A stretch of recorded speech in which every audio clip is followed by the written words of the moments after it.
நண்பர்களே, நம்ம சோப்பு செஞ்சோம்.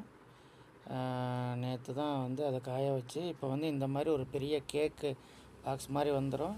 நம்ம 2 சேனல் வச்சு நம்ம என்ன செய்யணும், இப்படியே ஒரு லேயர், முதல் லேயரு, அதுக்கு அடுத்த லேயரு, 3 லேயரு, இப்படியே லேயராக கட் பண்ணிக்கிட்டே இருக்கணும். நல்லா பாருங்கள். இதை வந்து நம்ம ஒரு தொழிலாக கூட தொழில் செய்ய விரும்புகிறவங்க பண்ணலாம். நமக்கு அதுக்குள்ளே கரெக்டாக மிக்சிங் போட்டால் தான் அந்த கரெக்டான அந்த கேக்கு மாதிரி பக்குவத்தில் வரும். அதே மாதிரி நல்லா அழுக்கு போகும். துணி துவைக்கலாம்.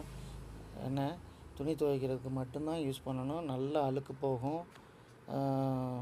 அதே போல் நண்பர்களே, கரெக்டான அளவு வச்சு தான் நம்ம கட் பண்ணணும். கட் பண்ணி சரி பங்கு பிரித்து அதில் வந்து நம்ம ஒரு 6 பாக்கெட்டாக நம்ம பேக் பண்ணி நம்ம வந்து வியாபாரம் பண்ணலாம். நம்ம சொந்த யூஸுக்கு வச்சுக்கிறலாம்.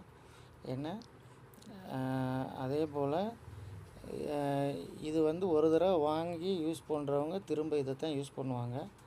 கொஞ்சம் கஷ்டமான வேலையாக இருந்தாலும் இந்த தொழில்கள் இன்னும் அழியாமல் இருக்குல்ல, அதுக்காக நம்ம இதை அழிய விடாமல் நம்ம பாதுகாத்து இந்த தொழிலை நம்ம கண்டினியூவாக செய்யணும்.